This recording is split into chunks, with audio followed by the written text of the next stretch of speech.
ጤና ይስጥልኝ የኢትዮ ጥያቄ ፕሮግራም ተከታታዮች እንደምን ሰነበታችሁ። እንደሚታወቀው ሰሞኑን በሀገራችን ቴዲ አፍሮ በለቀቀው አልበም ምክንያት ብዙ የተለያዩ ድምጾች እየተሰሙ ነው። እንግዲህ በአጭሩ እነዚህን ሁኔታዎች በበኩላችን እንዴት ይታያሉ፣ በምን አይነት መንገድ ነው መያዝ ያለባቸው፣ ሌሎችንም ከዚህ ጋር ተያያዥ የሆኑ ታሪካዊ መረጃዎችንም ይዘን በመቅረብ ልናወያያችሁ ቀርበናል። የዕለቱ ተወያዮቻችን ዶክተር መንግስቱ ሙሴና ዶክተር ወንድሙ መኮንን ናቸው። በትዕግስት ተከታተሉን። አመሰግናለሁ። ጤና ይስጥልኝ ዶክተር መንግስቱ። ዶክተር ወንድሙ እንኳን እንደገና ተገናኘን። ጤና ይስጥልኝ። ጤና ይስጥልኝ። እንኳን ያው እንግዲህ ግልጽ እንደታወቀው ዛሬ አጠቃላይ በሀገራችን ደረጃም በዓለም አቀፍ ደረጃ አነጋጋሪ የሆነው የቴዲ አፍሮ አልበም መልእክት ዙሪያ ይሆናል። ግን በአጠቃላይ በኢትዮጵያ ውስጥ በተለያዩ ስርዓቶች የተለያዩ ትግሎች ተካሂደዋል። በተለያዩ ስርዓቶች ውስጥ የተለያዩ አርቲስቶች የበኩላቸውን አሻራ እያስቀመጡ ያለበት ሁኔታም መገንዘብ የሚያስፈልግ ይመስለኛል። እስቲ በዛ ዙሪያ አንዳንድ መጀመሪያ ያህል እንድንሄድ ዶክተር መንግስቱ እስቲ ምን የምታስታውሰው ነገር አለ? የቀድሞ ኪኖት ሰዎቻችንስ ያደረጉትን አስተዋጽኦ እንዴት ማስታወስ እንችላለን? አመሰግናለሁ። መጀመሪያ እንኳን ለትንሣኤው አደረሳችሁ ሁላችሁም ለዳግም ትንሣኤ። ዶክተር ወንድሙ ዳግም በማየቴ ደስ ብሎኛል ወንድሜ። ከአንተ ጋር በመቅረቤም ደስ ይለኛል በጣም። ጥያቄውን ለመመለስ ትዝ ይለኛል የካቲት አብዮት ማግስት 1967 ዓመተ ምህረት ማለት ነው። ደርግ ስልጣን ይዞ በሁለት ወር 60 መኳንንትን ከረሸነ በኋላ እና ንጉሱንም ከገደለ በኋላ በ68 ጥላሁን ገሰሰ ያቀረበው ሙዚቃ ነበረ። አንደኛው እሁድ እንገናኝ ወደ ግራ ታጠፊና የሚል የፍቅር ሙዚቃ የሚመስል፣ ሁለተኛው ደግሞ አልማዝን አይቼ አልማዝን ሳያት የሚል ነበረ እና ጥላሁን በኋላም አንቺ የከረን ሎሚ በሚል ተቀኝቶም ወደ እስር የተከተተበት የተገረፈበት ሁኔታ እንደነበር ሰምተናል። ተመሳሳይ ነው። በዘመናት ውስጥ ነገስታቱንም ለመገሰጽ የማይችሉ መኳንንት በኪነ ጥበብ ሰዎች ማለት ነው በክራርና በማሲንቆ ድርሰት ይሰጡ ነበረ። የቴዲ አፍሮ ለየት ይላል በጣም። አንደኛ እሱ ነው ራሱ የሚደርሰው ድርሰቱን፣ ሁለተኛ ደግሞ የድፍረቱና የሀገር ወዳድነቱ ልክ እዚህ ቁም የሚባል አይደለም። በተለይ በሰሞኑም ያቀረበው ለኢትዮጵያ ሕዝብ የኢትዮጵያን ሕዝብ አፍ ሆኖ ነው የሀገራችንን አንድነት በተመለከተ ለዓለም ያሳየ አይቻለሁ። ቢቢሲም ዘግቦታል በእንግሊዘኛ፣ ሌሎችም ተቋማት ዘግበውታል እና በጣም አስደማሚ አስደናቂ ስራ ነው እና እጅግ የሚገርም ነው እና በእርግጥም ልሂቃን ድባብ ውስጥ ገብተው በደነዘዙበት ሁኔታ አገር መቀመቅ እየወረደች ዝምታን መርጠው አብረው እየሰመጥን ባለንበት ሁኔታ ይሄ የለም አይሆንም ብሎ ተነስቶ ይሄንን ለእኛም ለዓለምም ሕዝብ ያሳየው ትልቅ ስራ ነው ብዬ ነው። በታሪክም ፊት የሚቀርብ ነው ብዬ ገምታለሁ እና እስቲ ቦታውን ተከታይ ልልቀቅና ዶክተር መንግስቱ ጥሩ አቅርቦታል። በፊት በኪነት ውስጥ ያሉ የምናውቃቸው እንደ ጥላሁን ገሰሰ ያሉ አንዳንድ አልፎም ሌሎችም ሊጠቀሱ ይችላሉ። የህዝብን ብሶት አንስተው ያቀነቀነዋሉ። አንድ ሙዚቃ ትዝ ይለኛል። መቼ ደስታን ፈለግኩ ለግል ብቻዬ ባጭሩ ቀረ እንጂ ውጥኑ ስራዬ የሚል ዘፈን ነበረ። ጠለላ ከበደም በደርግ ጊዜ የዘፈነችው ነበረ። እናቴን አደራ ሎሚ ተራ ተራ ሎሚ ተራ ተራ እያለች የማምዬ ነገር አደራ እያለች ዘፍና ለዚያው የተቀጣችበት ጊዜም ነበረ እና በጣም በጣም አስተዋጽኦ ያደረጉበታል። የዘመናችን መሪ የአሁኑ ገዢ አብይ አንድ ጊዜ ሲናገር ሰምቼው እንደው ምን አይነት የእውቀት ድንክ ነው ይሄ ሰውዬ ነው ያልኩት በእውነቱ። ምክንያቱም ምን አለ፣ የኪነት ሰው አክቲቪስት ከሆነ አለቀለት አለ። ኪነት እንዲያውም በታሪክ ውስጥ እስካሁን እንዳየነው ትልቅ ሚና የተጫወተችበት እንትን ነው። ትግል ውስጥ አታጋይ ነው። ስለ ኪሮስ አለማየሁም ለምሳሌ ቅድም እንዲሁ ከዚህ ውጭ ስንናገር ነበረ እና የኪነት የሚታገልና የሚያታግል ነው። በኪነት ለምሳሌ በኮሚኒስት ህብረተሰብ ኪነት ለአብዮት ስኬት ምን ያህል አስተዋጽኦ ያደርግ እንደነበረ እናውቃለን። በቀረርቶና በሽለላ በጦርነት ጊዜ አገርን ለመከላከል ስንት ሰዎች ከፍለዋል እና አለማወቁ ነው። እሱም ቢሆን ቢያቀነቅኑለት ደስታውን አይችልም። ለብልጽግና ቢያቀነቅኑ ደስታውን አይችልም። በዚህ ጊዜ እንዲያው ሻምበልንም አንርሳው። ሻምበል በጣም በጣም በጣም ራሱን ለዚህ ትግል የሰጠ ነው እና የኪነት ሰዎችን እሽሩሩ ብሎ ለማስተኛት አብይ የሞከረበት ሂደት በጣም የሚያሳዝን ነው እና ወደ ቴዲ ለመምጣት አሁን የተሰራው ትልቅ ስራ ስለሱ ለመጀመር እዚሁ ላይ እኔ ላቁም። አደሙ በጣም አመሰግናለሁ ዶክተር ወንድሙ። እንዳልከው አሁን ከዚህ በፊት ያሉ የኪነት ሰዎች በጊዜያቸው በሚመጥን ያለው ሁኔታ ጥረት አድርገዋል። ከስነ ጽሁፉም እንደና ቤጉበኛ ያሉት እንደዚሁ የሚረሱ አይደሉም። ያለውን ስርዓት ለማጋለጥ ያደረጉት ጥረት አሁን በዚህ ሰዓት ልዩ የሚያደርገው ቴዲ አፍሮን ምንድን ነው? በተለይ ለመጥቀስ ያህል ለምሳሌ አሁን ብዙዎችን እንትን የሚለው በፍቅር ጠርተው ከዳር እስከ ዳር መሀል ገቡና አቆሙን ካዳር ባቆዩት ሀገር ጀግኖች በአንድነት በአርበኝነት እንዴት ይገፋ ኢትዮጵያዊነት የሚል ቅንቃኔውን የሚጨምርና መነሻ አድርጎ ብዙዎች አሁንም የሚሄዱበት ሆኖ ተገኝቷል። እና እንዴት አገኛችሁት? እስቲ ዶክተር መንግስቱ ለምንድን ነው ያን ያህል የሰውን ልብ የነካው? እውነት ነው። የአገራችንና ህዝቧ የተገፉበት ጊዜ ነው ከማንኛውም ጊዜ በላቀ። ቴዲ ባለው ተደማጭነት እውነታውን አፍርጦ ያወጣበት ሁኔታ ነው። ኢትዮጵያዊነት ተገፍተዋል። እውነት ነው። ኢትዮጵያዊነት መገፋት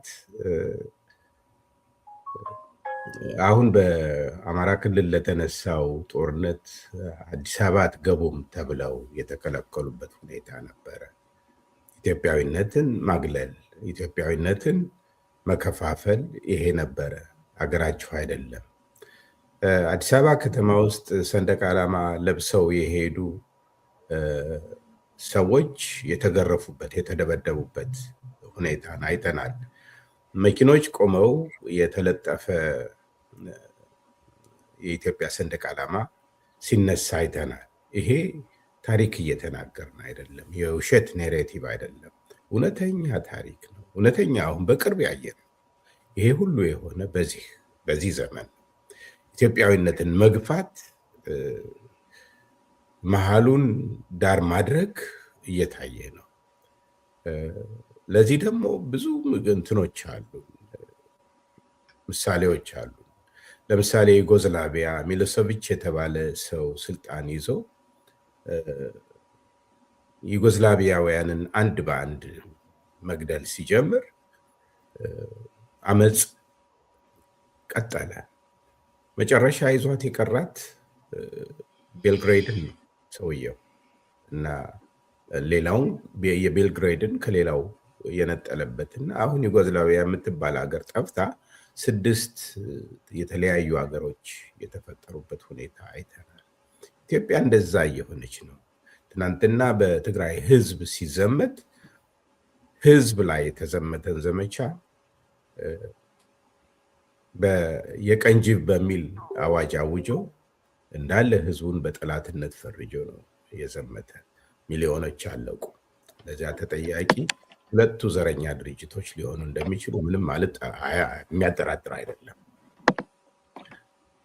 ትግራይ ውስጥ ያለው ዘረኛ ድርጅትና ይሄኛው ያው የወለደው የኦፒዲዮ ዘረኛ ድርጅት እንደሆኑ ምንም ጥርጥር የለውም። በተመሳሳይ ነው ውሎ ሳያድር ወደ የትግራይ ጦርነትን በፕሪቶሪያ ስምምነት ከፈታ በኋላ ወደ አማራ ህዝብ ነው የዘመተ።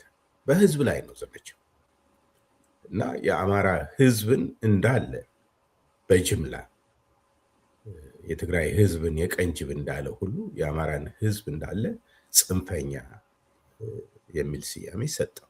በጽንፈኛው ላይ ተዘምቷል የሚል ነው። ዛሬ የሚካሄደው ጦርነት አማራ ክልል የህዝብ የዚሁ መንግስት ጦርነት ነው። በዚሁ መንግስት በሚላኩ ወታደሮችና ህዝቡ ራሱን በመከላከል በሚደረግ ጦርነት አያሌ ህፃናት ከዚህም ሳይድ ከዚያም ሳይድ ኢትዮጵያውያን ናቸው የሚያልቁ።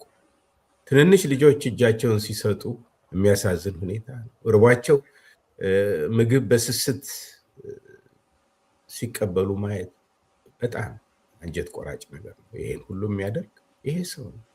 ሀገርን ዳር የማድረግ ስራ በቅጡ እየሰራ ያለና ሀገሪቱን እያፈረሰ ያለ ሰው ነው። ምንም ጥያቄ የለው። ለዘመናት የተገነባን በአርበኝነት በደም የተገነባን ሀገር የእሱ ተከታዮችና ካድሬዎች በቴዲ ላይ ሲዘምቱ የድሮ ናፋቂ ምን ማለት ይሆን? በአርበኝነት አገርን ከጠላት መመከት የድሮ ናፋቂነት እና ነውር ነው ማለት ነው። በሁለቱም ታላላቅ በዓለም የተደረጉ ጦርነቶች ኢትዮጵያውያን እንደ ኮከብ ብቻቸውን ልቀው ሲወጡ በጀግንነት መስዋዕትነት ተከፍሎ ኢትዮጵያን ሲያስቀጥሉ ያ ማለት ምን ማለት ነው? ያንን ያልናፈቅነ ማንን እንናፍቅ? ኢትዮጵያን በአንድነት ከጫፍ ጫፍ ያነሳሱትን መሪዎች ካልናፈቅነ እንዴት ሌላውን እንናፍቅ? ያ ነውር ሆኖ የተነገረበት ጊዜ ነው። የቀዳማዊ ኃይለ ሥላሴ ስራ ምንም እንኳን አይሎባቸው አገር ጥለው ቢሄዱ ተመልሰው በአርበኞቻቸው መካከል ገብተው የኢትዮጵያን ሕዝብ እንደገና ለነፃነት አብቅተውታል። ያንን መናፈቅ ምን ማለት ነው? ክፉ ነገር ነው አይደለም። እና ያለፉ መሪዎች እንዳለ ሰይጣኖች ናቸው ማለት አይደለም። ስርዓት ነው። ስርዓት ለመለወጥ ማንኛውም ሀገር በሚያልፍበት መንገድ ለመሄድ የኢትዮጵያ ሕዝብ ተነቃንቋል። የዲሞክራሲ ጥያቄ አንስቷል። ያ የዲሞክራሲ ጥያቄ ደግሞ ከነበረው ስርዓት ወደ አዲስ ስርዓት እንሄድ ነው እንጂ ሁሉን ከዚህ በፊት የተሰሩ ስራዎች ሰይጣን ናቸው ያለ ማንም የዛኛው አብዮትን ሰው አልነበረም። የመሬት ላራሹን ጥያቄ ሲነሳ ከስርዓት ጋር የተሻሻለ ኑሮ እናድርግ ነው እንጂ የተባለ አንዳንድ ከእሱ ካድሬዎች እንደሚጠቅሱት ራሱን ጨምሮ ያለፈው ነገር ሁሉ መጥፎ ነው ማለት አይደለም። ሆኖም አያውቅም፣ መጥፎም አይደለም። ይችን ታላቅ ሀገር የሰጡን በአርበኝነት ተጋድለው ከመሪ እስከ ተራ አርበኛ ድረስ እነዛ ያለፉት ናቸው። ያለፉትን ጀግንነት ያለፉትን ታሪካዊ ገድል ካላመሰገን ማን እናመስግን? በጣም አመሰግናለሁ ዶክተር መንግስቱ። እንግዲህ ወደ አንተ ጋር ከመምጣት በፊት ዶክተር ወንድሙ እስኪ አንድ ሁለት ሶስት አስተያየቶችን ላስታውስ። የመጀመሪያው ታዋቂው ዘፋኝ ድምፃዊ ጌትሽ ማሞ የቴዲ አፍሮ ጥሪ ሀገር የማዳን ነው፣ የሚጸጽተኝ አብይ አህመድን ማዋቄ ነው የሚል አስተያየት ነው የሰጠው። ሌላው ለምሳሌ ከአድናቂዎች ውስጥ አንዱ አረንጓዴ ቢጫ ቀይ ቲሸርት ለብሼ ለጥምቀት 2012 አስወልቀው ቀደዱት፣ ከወገብ በላይ ራቁቴን ለተመለስኩበት ቀን መታሰቢያ ይሁንልኝ አለ። ሌላው ባንዲራ ነጠላዋን ለብሳ ቅዱስ ጊዮርጊስ በፖሊስ ዱላ ለተመታችው እናቴ መታሰቢያ ይሁንልኝ። እኔ የኦሮሞ ልጅ ነኝ ግን ዘረኛ አይደለሁም። ይህ ሙዚቃ የሁሉም ኢትዮጵያውያን ድምፅ ነው እንጂ ፖለቲካ አይደለም። እስኪ እኛ አንድ ነን የሚል ትላለች። እንግዲህ ይሄ ነው ያለው ለጊዜው ያለኝ አስተያየት። እንግዲህ እንዴት አየኸው በአጠቃላይ መንፈሱን የቴዲ አፍሮ አልበም በኢትዮጵያ ሕዝብ ላይ ያሳደረው ተጽዕኖ ምንድን ነው ማለት ይቻላል? ቴዲን ስለዚህ አልበም ለማወቅ መንፈስ ለማወቅ ቴዲ ምን ሲሰራ እንደነበረ እስካሁን ያሉትን ብናይ ጥሩ ይመስለኛል። ለእኔ ልዩ ትዝታ አለው በነገራችን ላይ። ምክንያቱም ቴዲ በሌላ በኩል ራዬ እናቱ እና የኔ እህት እንግዲህ ከዝን የሚባል ነገር በኢትዮጵያ ቃሉ ስለሌለ ነው። እህቴ ናት፣ እውነትም እህቴ ናት። እና እህቴ ስመኝ ትባላለች። የራዬ እናት ደግሞ የቴዎድሮስ ካሳሁን እናት ደግሞ ራዬ ነው የምንላት። ስሟ ሌላ ነው። እኛ በቤት ውስጥ ሁላችንም ራዬ ነው የምንላት እና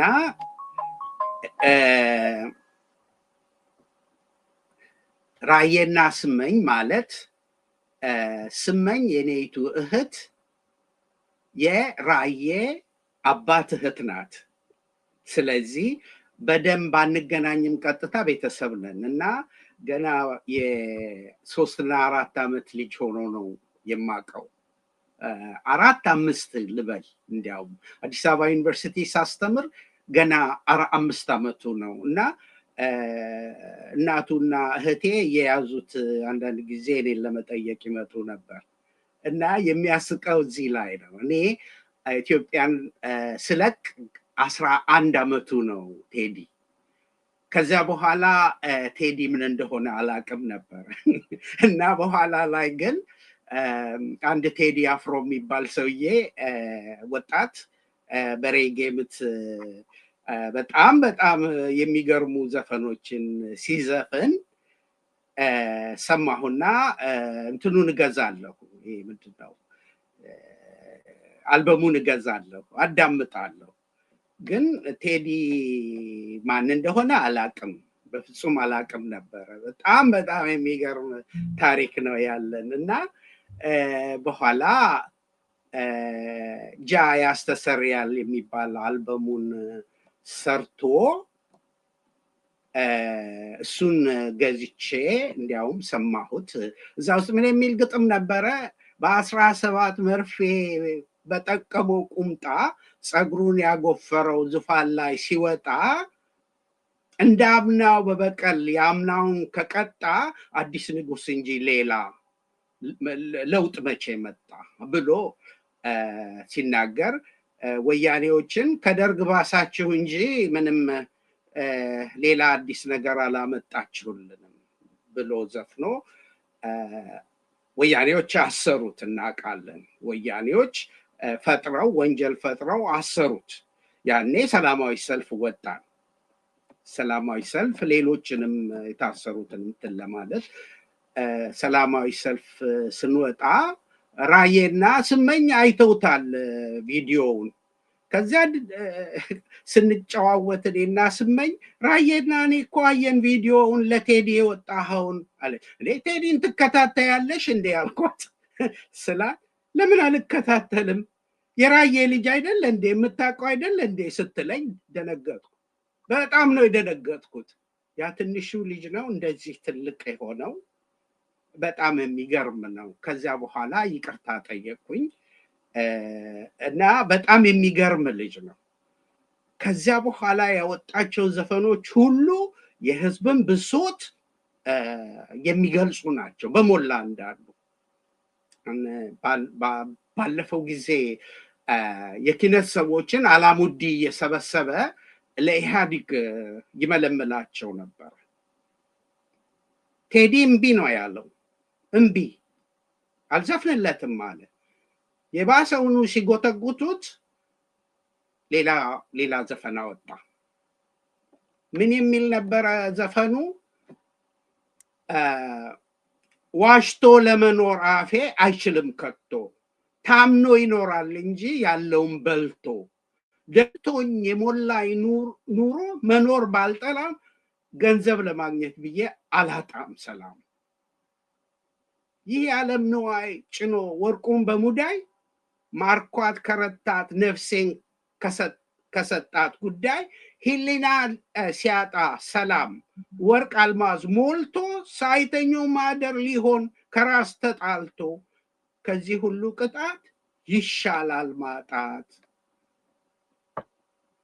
አስኮንቻት ነፍሴን አልሞላም ኪሴን፣ ነፍሴ እጅ እንዳሰጪው ለኪሴ፣ ታጣየኛለሽ ከራሴ ብሎ ዘፍኖ ኩም ያደረጋቸው ነው ይሄ ልጅ እና በጣም በጣም የሚገርም ነው። እና አሁን ደግሞ ያመጣቸው በጣም የሚገርሙ ግጥሞች እና ዘፈኖች የሚገርሙ ናቸው። ከዚያ በፊት እንዲያውም ወለጋ ላይ ለታረዱት ናአት በሚል ዘፍኖ በግንቢ ለታረዱት ድምፁን አሰምቶ ነበረ እና እያረረው መጣ በሚል እነዚህን ዝም አላለም፣ እየተናገረ ነው የመጣው። ይሄኛው ኢቶሬካ የኪነት ብቃቱ ቁንጮ አድርጌ ነው የምወስደው አለሙ። በቃ ቁንጮ መደምደሚያው። አንዳንድ እንትኖችን በኋላ እናነሳለን። ከግጥሞቹ መሃል አንዳንዶቹን እያነሳን እንነጋገራለን። በተለይ ዳስጣል የሚለው የመጨረሻ የኢትዮጵያ ማምረር ነው። ከዶክተር መንግስቱ ጋር መቅረብ በጣም ደስ ይለኛል። ምክንያቱም የልቤን ይናገርልኛል። ስለ ዩጎዝላቪያ ሲያነሳ፣ ስለ ተበታተኑት ሲያነሳ፣ ዳስጣል የሚለው ይሄንኑ ነው የሚያሳየው። ኢትዮጵያ እየተገዘገዘች ነው፣ በልብህ ዳስጣል እያለ ነው። ዳስጣልና እዘን እንጉርጉሮህን ይቆጭህ፣ ሰንደቅ ዓላማህን ወድቃለች ረግጠዋታልና አንሳት። ቅድም ያነበብክልን አስተያየት የጌቱ ማሞም ሆነ እንጂ እያየን በቪዲዮ እያየን ከነጠላ ላይ ተርትሮ ሰንደቅ ዓላማውን ሲጥለው እናያለን። አንዲት እናት ሲጋፈጡት አይተናል። በአደባባይ ሲጋፈጡት ሰንደቅ ዓላማዬን አላወልቅም ብለው ፖሊሱ ጋር ሲሉ ደግሞ እኮ ደረታቸውን ነፍተው እኮ ነው ሲገነጥሉት። የነሱን የሲሪያ፣ የኢራቅ፣ የግብፅ፣ የሱዳን ሰንደቅ ዓላማ ግን ሰንደቅ ዓላማ አይደለም ባንዲራ ነው የምለው። እሱን ግን አዲስ አበባን ያስጠቀልቁታል። ጊዜው ተበላሽቷል። ሰንደቅ ዓላማ ወድቃለች፣ አንሳት ነው የሚለው ቴዲ። እዚሁ ላይ ላውቁም። በጣም እግዚአብሔር ይስጥልኝ ዶክተር ወንድሙ። ወደ ዶክተር መንግስቱ ከመሄድ በፊት ሌላ መልእክት ደግሞ እንበል። ይሄኛው መልእክት የዛሬ 100 ዓመት ይህንን የምትሰማ ትውልድ ከኛ ጥፋት ተምረ የተሻለ ሀገር ፍጠር አደራ። ቴዲ አፍሮ እውነተኛ የህብረት ትውልድ ኢትዮጵያውያን ድምፅ በጣም እናመሰግናለን። መታሰቢያነቱ ሀገር ኖሮን ሀገር እንደሌለን ሆድ ለሚብሰን። ይህ ዘፈን 2024 የአካባቢ መኖሪያ ቤት ፈርሶ በሁለት ልጆቿ ጋር ጅብ የበላት እናት መታሰቢያ ይሆንልኝ። እስኪ እንደኔ ይህንን ሙዚቃ ሲሰማ ሰውነቱን የወረረው በአይኑ ውሃ የሞላበት ጮህ ጮህ ይበል የሚል ነው። በጣም ልብ የሚነካ ነው። እንግዲህ በዚህ ይህን በመሰለ የተለያዩ የህዝብ ስሜት ላይ የወጣውን ሙዚቃ በሌላ በኩል ደግሞ መንግስት ይህንን በተቻለ መጠን በተለያየ መንገድ ለማበጠልጠል ለማጣል እና ለሰው ላይ ይህንን ነገር ማስፈራራት የሚጥልበት አንድ የተለያዩ መንገድ ውስጥ አንዱን እስቲ አንድ ላሳያችሁና ዶክተር መንግስቱ አስተያየት ትሰጠኛለህ። እንዳይሰራ ዘፈናቸው እንዳይከናወን ዘፈናቸው ሞገስ እንዳይኖረው ዘፈናቸው የሚያስጠላ እንዲሆን ጸልያለሁ። ከህዝቡ አይምሮ ላይ የዘፈንን መንፈስ በኢየሱስ ስም መታለሁ። በኢትዮጵያ ላይ በኢየሱስ ክርስቶስ ትውልድ ተነስቶ ዘፈን በቃኝ እስከሚል ድረስ ዘፈን መስማት አንፈልግም። እግዚአብሔርን ነው የምናመልከው፣ እግዚአብሔርን ነው የምንፈልገው፣ መዝሙር ነው የምንፈልገው፣ አምልኮ ነው የምንፈልገው፣ ጸሎት ነው የምንፈልገው፣ ንስሐ ነው የምንፈልገው ብሎ ዘፈንን ትውልዱ በአንድነት ወጥቶ እስከሚጥለው ድረስ ዘፈን በምድሪቷ ላይ የተጠላ ይሁን። ከአጋንንት የተመረቀ ዘፈን ከጥልቅ ዓለም በኢየሱስም ተመክሮና ተደግሞ ተሟርቶና ተጠንቁሎ በኢየሱስም በሀገራችን በኢትዮጵያ ላይ በኢየሱስ መከፋፈል ልዩነትን በኢየሱስ ክርስቶስም የሚረጭ መንፈስ የተመታ ይሁን። እንግዲህ ይሄ በእውነቱ ካለው የመንግስቱ ልምድ ዝም ብሎ በተራ ወጥቶ የሚናገር አይመስለኝም። ምክንያቱም አንደኛ ሃይማኖትን ከሃይማኖት ለማጋጨት አንዱ መንገድ ነው። እሱ ከሃይማኖት በእነዚህ የመሳሰሉትን ቤተመንግስት እየጠራ የሚያናግራቸው እንዳሉ በግልጽ ይታወቃል። አሁን ደግሞ በግልጽ ወጥተው የዚህ አይነት መርዛማ ሁኔታ እንዲረጩ ይደረጋል። ይህ ዘፈን ያን ያህል ምን አገናኘው ከዚህ ጋር ነው? አሁን እንደዚህ አይነት በጸሎት ስም ጥላቻን የሚያስፋፉትን በአጠቃላይ እንዴት እያየው ነው ዶክተር መንግስቱ? የተለመደ ነው። ላለፉት 8 ዓመታት ደጋግመን ያየነው ነገር ይሄ ነው። በወለጋ፣ በሻሸመኔ፣ በተለያዩ ቦታዎች እልቂት ሲካሄድ ተመሳሳይ የሆነ የሃይማኖት ሰውነን ባዮች እየወጡ እልቂቱን የመረቁበት ሰውየውን የተከላከሉለት ሁኔታ ነበረ። ቴዲ አፍሮ አንድ ሰው ነው። ቴዲ አፍሮ የሰጠን ነገር ቢኖር በሀገራችን ላይ አዌርነስ እንድንፈጥር መተኛት እና ዝምታ ለበግም እንዳልበጃት ነው የገለጸልን። አንድ ሰው ይህን ሁሉ ሲያደርግ ሚሊዮኖች ዝምታን መምረጥ፣ በፍርሃት መሸበብ ትክክል አለመሆኑን ነው የገለጸልን። ይሄ ሰውዬ ግን የሚነግረን ኢትዮጵያ አልጋ ባልጋ የሆነ ሁኔታ ነው ያላት በሚል በዘፈን አስመስለው ግን ይህን የተደረሰ እና አገር ያንቀጠቀጠ ድርሰት ለማንቋሸሽ ነው የሞከረው። ይሄ የሃይማኖት ምን እንበለው ካድሬነት ነው። በሃይማኖት ስም የተሰራ ካድሬነት ነው። ፋሽስቱን አብይ አህመድን የመከላከል ነፃ ሀሳባቸውን በኪነ ጥበብ በስነ ጽሁፍ እና በተለያየ መልክ የሚገልጹትን የማውገዝ ህዝብ እንዲያወግዝ ነው እየሰበከ ያለ እየጸለየ ያለ እና ይሄ በጣም ከነውርም የላቀ በሃይማኖት ስም እየተሰራ ያለ በደል ነው። ሙስሊም ወንድሞቻችንን በወለጋ አማራ የሆኑ ሙስሊሞችን ሲያርድ እንዲህ አይነት የሃይማኖት ሰዎች ወጥተው አላወገዙም፣ ወይንም ይሄ ተገቢ አይደለም ብለው አልጸለዩም። በሌሎች ቦታ በተመሳሳይ አሁን በአርሲ የሚካሄደውን የኦርቶዶክሳውያን ጭፍጨፋ ይሄ ሃይማኖተኛ አላወገዘም። አልጸለየም ለሚሞቱት፣ ገዳይን ነው የደገፈ። አሁንም እያደረገው ያለው ውግዘት እና የእሱ ጸሎት የቴዲ አፍሮን መልካም አስተዋጽኦ ለማንቋሸሽ የተደረገ ዘፈን ለማንቋሸሽ የተደረገ መጀመሪያ ነገር ይሄ ዘፈንም አይደለም፣ ትልቅ ስራ ነው፣ ትልቅ የኪነ ጥበብ ስራ ነው እና በገሃድ ዓለም የተለያዩ የውጭም የውስጥም ትልልቅ ሰዎች ጉዳዩን አይተውታል፣ ተናግረዋል። ቴዲ አፍሮ 4 ልጆች ያሉት ትዳር ያለው እዛው መሀል አዲስ አበባ የሚኖር አንድ ግለሰብ ነው። ግን ህይወቱን በመስመር ላይ አድርጎ እውነትን በኪነ ጥበብ ያወጣ ታላቅ ወደፊትም ታሪክ የሚያሳየው ታላቅ ስራ ነው። ይሄ ብቻ አይደለም፣ ቅድም ያልኩት ነገር አለ። እዚህ ስርዓት ካድሬዎች በሰሞኑ የምናየው ስለአለፉ ሁሉ የኢትዮጵያ ገዢዎች ውግዘት ላይ ናቸው። ቴዲ አፍሮን ያለፈ ናፋቂ ይሉታል። እንዴ ያለፈ ካልተናፈቀ፣ ያ የጀግንነት ገድል ካልተናፈቀ፣ ያ ዓለምን በኢምፔሪያል ፓወርስ እንትን የተባለችዋን ዓለም ያንቀጠቀጠ ትውልድን የማድነቅ አቅም ሊመሰገን እንጂ ሊኮነን አይገባው። እነኚህ ኢትዮጵያን እያወገዙ ያሉ ሰዎች ናቸው።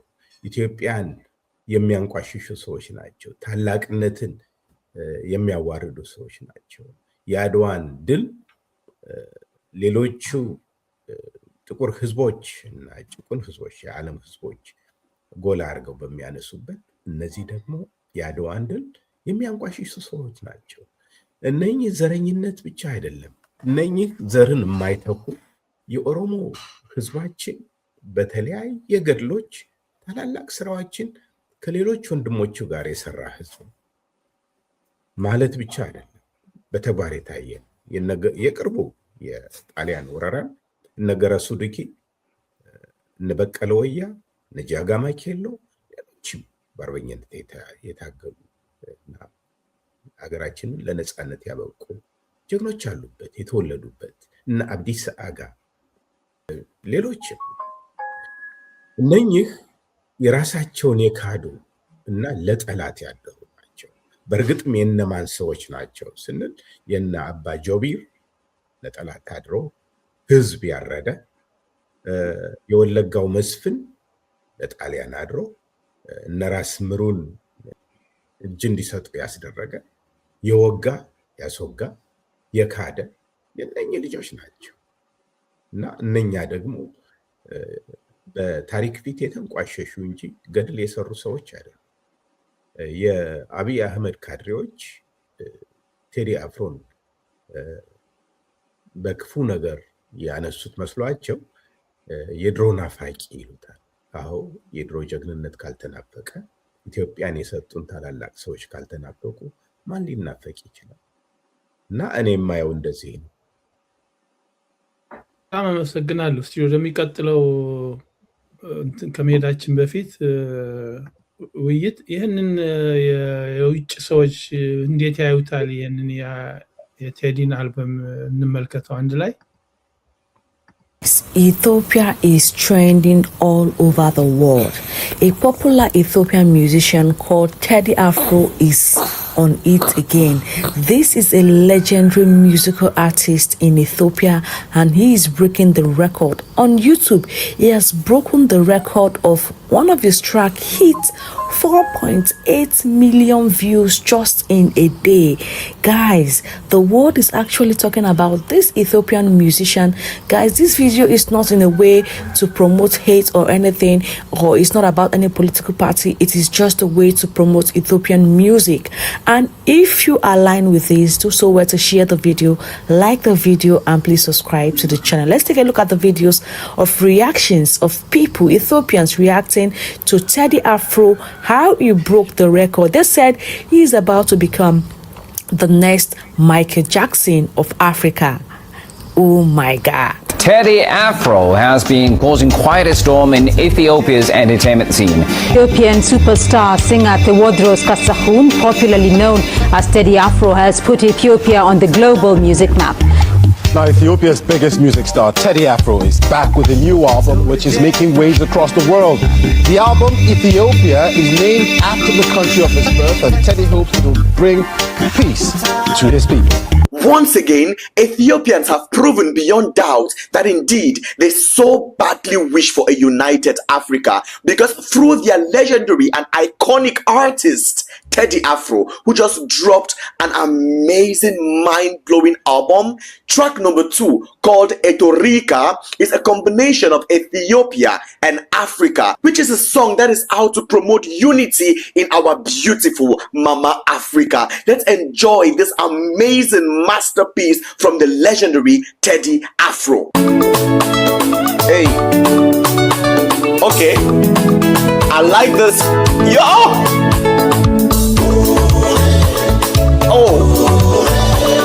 Yeah. እሺ እንግዲህ ይሄን እንዳያችሁት ነው። ምንድነው የሚሰማችሁ? እንደዚህ አይነቱን የውጭ ሀገራት ምስክርነት በተለይ ኢትዮጵያውያን እየኖሩት ነው፣ ያውቁታል፣ ይወዳቸውን ስለሚያወጣላቸው ብዙዎቹ በአስተያየታቸው እየገለጹት ያለው ሆኖ ሳለ ከዛ በላይ ሆኖ ነው አሁን እያየን ያለው ነው። ይሄንን እንዴት ነው መንግስት በትኩረት እያየው ያለው? እኔ ልሄድበት? አዎ ይቅርታ። ከዚያ ከፓስተሩ ጸሎት ጋር ይሄንን ካያያዝክልኝ ትልቅ ነገር ነው። የፓስተሩ ጸሎት የቴዲ አፍሮ ዘፈን ከመውጣቱ አንድ ቀን በፊት ነው ወጥቶ ዘፈኑ እንዳይወጣ፣ ዘፈኑ እንዲበላሽበት ደግሞ የኢየሱስን ስም ይጠራል። እሱ የሚያምነው ኢየሱስ ሌላ ከሆነ አላቅም። ክርስቶስ እንደዚህ አይነት ነገር አይሰማም፣ እንደዚህ አይነት ጸሎት አይመልስም።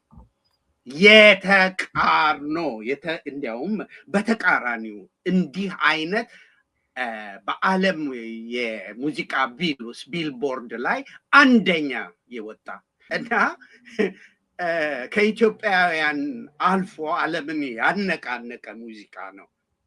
ያ ምንድን ነው? እነሱ የሚያምኑበት ጎስፔል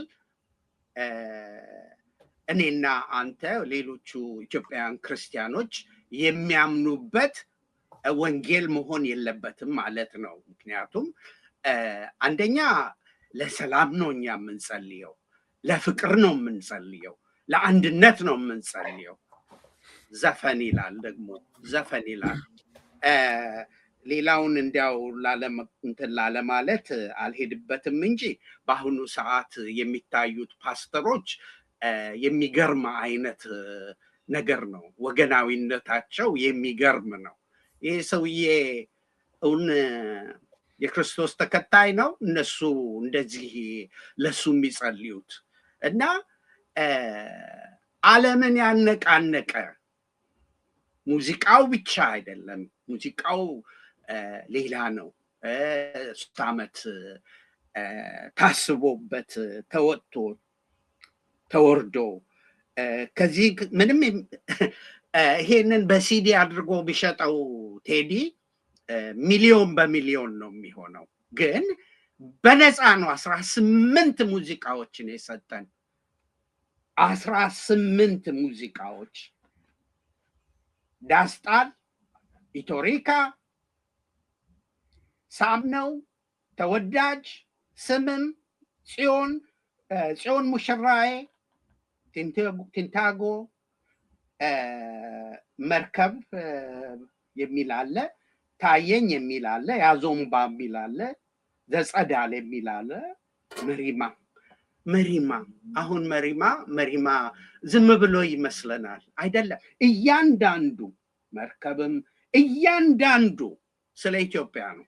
እያንዳንዱ በቅኔ ነው የዘፈነው። እያንዳንዱ ዳስጣል ውስጥ ያሉትን ግጥሞች ስናይ ግርም ነው የሚለው። የልብህን ነው የሚናገረው የልብህን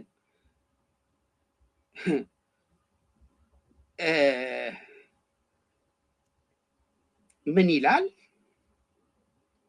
ለምሳሌ ስለ አዲስ አበባ አዶ ሸገሩ ከተማ መስተዳደር የሚመለከት ነው እንግዲህ ይሄ እንኳን ሸገሩ የሁሉ አይደል ወይ ሞላው አገሩ እንኳን ሸገሩ የሁሉ አይደል ወይ ሞላው አገሩ በፍቅር ተርጠው ከዳር እስከ ዳር መሃል ገቡና አቆሙን ከዳር ይሄንን ዝም ብለን እንየው ያም ይሄ ማለት ምን ማለት ነው በኮሪደር ልማት በሚል መጥተው የአባትህን እናትህን አንተ የተወለድክበትን ቤት አፍርሰው ግማሹን ቤት አልባ አደረጉት ግማሹን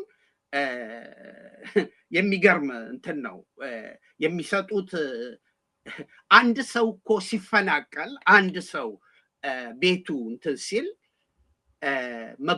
እቃውን እንኳን የሚያጓጉዝበት ተጨማሪ ገንዘብ ይጣል የፕሮፐርቲ ወይም ደግሞ የቤቱ ዋጋ ብቻ ሳይሆን እዚህም መንገድም ወይ ለተወሰነ ነገር ለልማት በሚያደርጉበት ጊዜ አንደኛ ማርኬት ቫልዩ የሚለውን ፕሮፐርቲ ነው ኮምፐንሴት የምትደረገው ከዛ ተጨማሪ ለእንግልትህ ለተንገላታህበት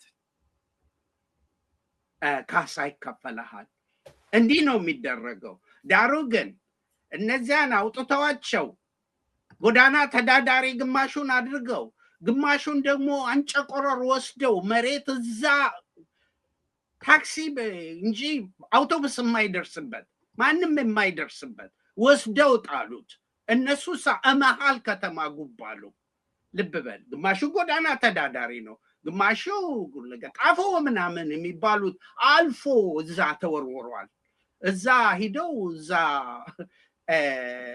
እንዲኖሩ ተደርገዋል የስንት ለምሳሌ እንዲያው መልሼ መላልሼ የምናገረው ቤት ነው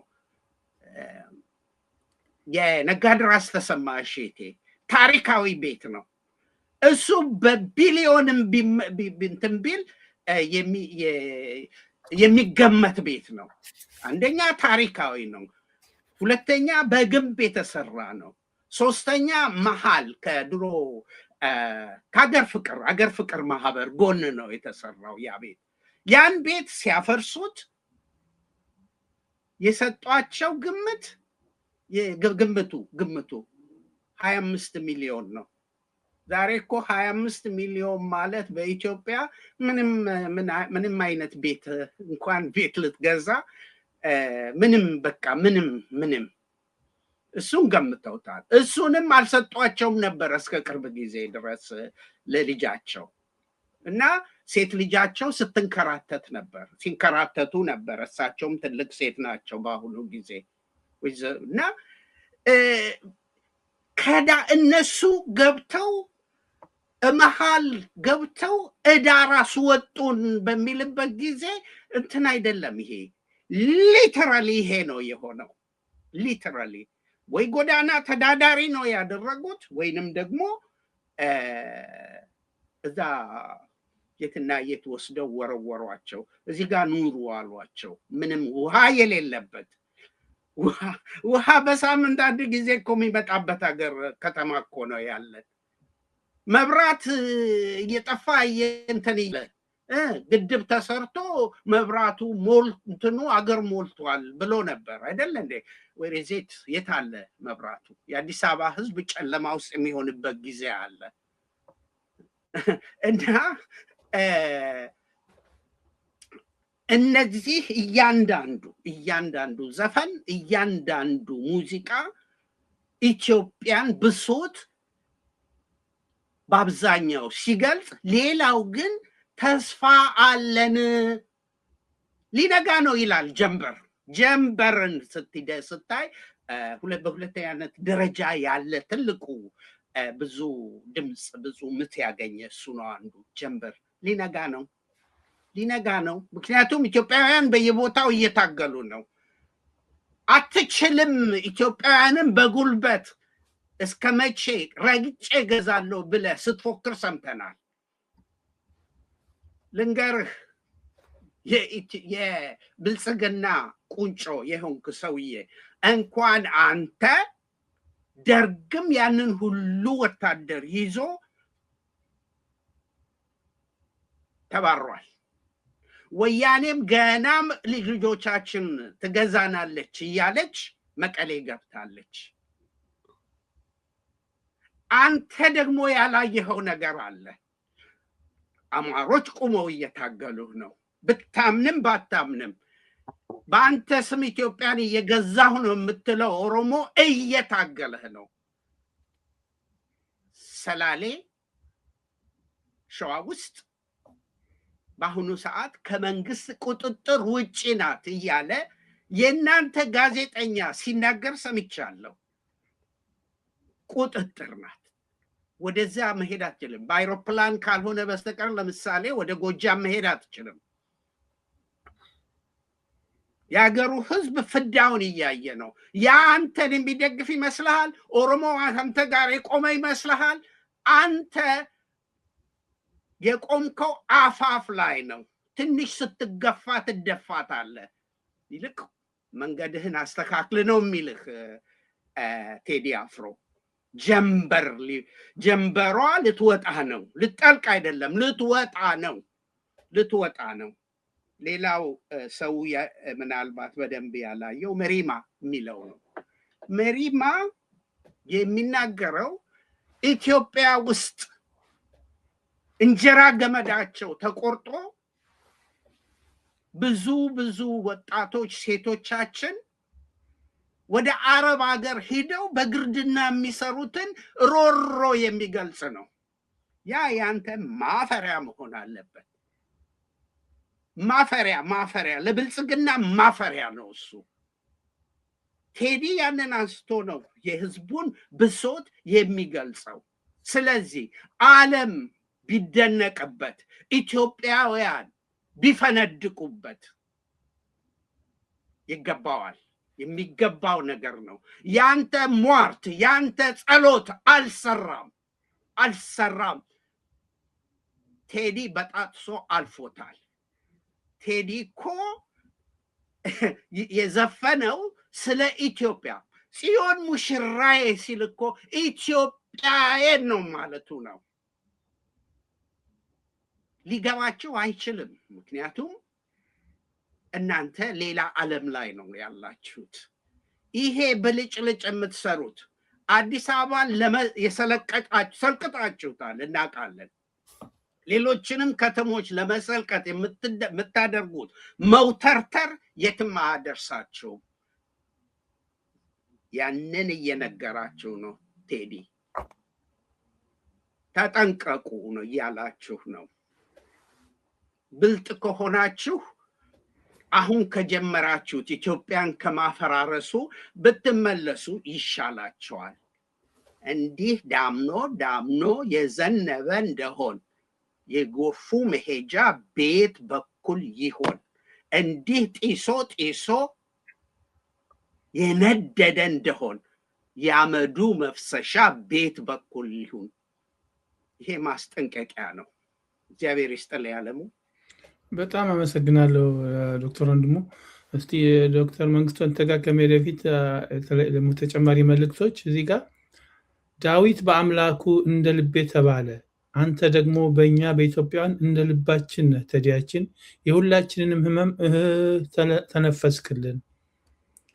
ይህ ሙዚቃ ቁልቢ ላይ የኢትዮጵያን ባንዲራ ለበሱ ተብለው ለሞቱት ወንድሞቼ ይሁንልኝ። በዚች ባንዲራ ምክንያት ፍዳችን ለምንበላው፣ ለምንደበደበው፣ ለምንታሰረው የአዲስ አበባ ልጆች መታሰቢያ ይሆንልኝ። ቴዲ እንወድሃለን ከንቲባችን። እስቲ እንግዲህ በአሁኑ ከዶክተር ወንድሙ ጋር በማስከተል በያንተን አስተያየት እስቲ ስጠን።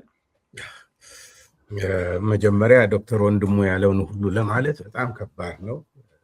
ጥልቅ የሆነ ትንታኔ ነው በጉዳዩ ላይ ያደረገ። በጣም እኔም ተምሬበታለሁ። አመሰግናለሁ ዶክተር ወንድሙ።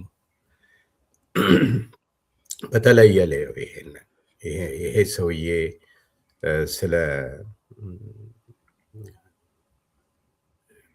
እናቶች ስለ ራሱ ስለ ተበሳጭበት ሁኔታ ስላዘነበት ሁኔታ ነው የተናገረ እና ምስጋናውን ያቀረበ ለቴዲ ነው። እስቲ እንዲህ እንየው። ኢትዮጵያ ስለ አዲስ አበባ ልጆች ተናግሯል። እየሞቱ ለመኖር ዝምታን የመረጡት ማለት ነው። ሞት ላይ ያሉ ግን ኖረናል እያሉ የሚኖሩት ማለት ነው። ይሄ ሰውዬ ቴዲ አፍሮ አውጥቶ የልቡን ሁሉ ኢትዮጵያን ለማድረግ አገሩን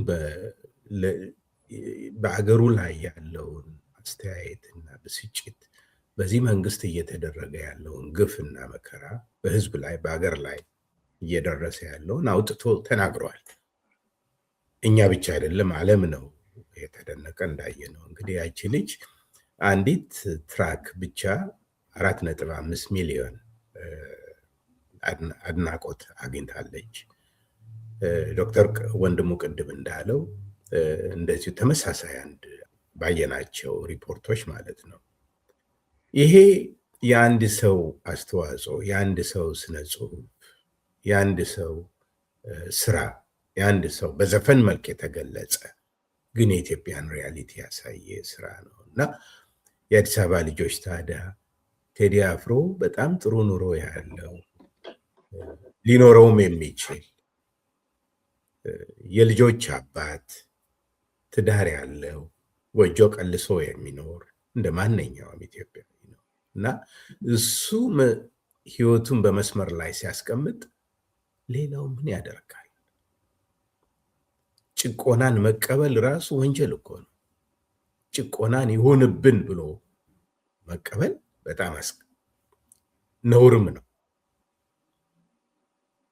ጭቆናን ላለመቀበል የታገሉ ሰዎች በቀደም ዕለት የራስ አስራተ ካሳ ልጅ አስፋወሰን አስራተ ካሳ ዶክተር የተናገሩትን አይቻለሁ እና በጣም ነው የተመሰጡ። ራስ ካሳ ከስደት ሲመለሱ በአርበኝነት የሰሜንን ጦር መርተው ያታገሉ ሰው ናቸው። ተዋግተው ችንፈት ሲደርስ ግን ወደ ስደት ወጥተው ነው የተመለሱ። በኋላ ሲመለሱ 3 ልጆቻቸውን ነው ያጡ። የኒህ መስፍን ልጆች 3ቱም ሲሸሹ አይደለም የሞቱ፣ ሲደበቁ አይደለም የሞቱ፣ አዲስ አበባን ከቦ ነፃ ለማውጣት በተደረገው ተጋድሎ ነው የሞቱ። ታላላቅ ሰዎች ናቸው። ወጣት ደግሞ እድሜያቸው 3ቱ እና አስፋወሰን አስራተ ካሳ በቀደም ዕለት ሲናገሩ ራስ ካሳ ኃይሉ የልጆቻቸው ሐዘን ከልባቸው ሳይወጣ ነው። የ3 ልጆቻቸው ሐዘን ሁሉም ደጃዝማቾች ነበሩ የሞቱ በእውነት ነው። እና ለነፃነት የሚደረግ ትግል ነፍስን የመስጠትን የሚያክል ያስኬዳል፣ ይገባል፣ ተገቢም ነው። ኢትዮጵያ እየፈረሰች ነው። መሃሉ ዳር እየሆነ ነው። ተገብተሃል፣ አገርህን ተነጥቀሃል፣ ተነጠቅ ብሎ ያሳየውን ከያኒ እሱ በተሻለ ህይወት ላይ ሊኖር የሚችል የደላው ሰው ነው። ምንም ጥያቄ የለው። ግን ከልቡ ስለ ሀገሩና ስለ ህዝቡ ነው የሚናገር። ታዲያ ሌላው ምን ይሰራል? ለምን ጭቆናን ይከናነባል? ሞትን እየሞተ ኖርኩ ብሎ ለምን ይኖራል የሚል ጥያቄ ያነሳና እዚሁ ልጨርስ እስቲ። እሺ፣ ይሄንን ነው እንግዲህ ይሄ አሁን አልበሙ ከወጣ በኋላ መንግስት ምን ያህል ፍርሃት ውስጥና ወይም ደግሞ ሊያስፈራራ ይሁን ራሱ መፍራቱን የምንገልጽበት ለምን ቴዲ አፍሮን ዘፈን አዳመጣችሁ ተብለው እየታደኑ ካሉት ጥቂቶቹ ናቸው። እነዚህ እንግዲህ ምንድነው ይሄ ሁሉ ፍርሃትና ህዝቡንስ ለማሸበር የተፈለገበት ዋና ምክንያት ይሄ ያዋጣል ተብሎ ተይዞ ነው ወይስ እንደዚህ አይነት አሸባሪ መንግስታት ሊጠቀሙበት የሚፈልጉት ዘዴ ነው ተብሎ ይወሰዳል?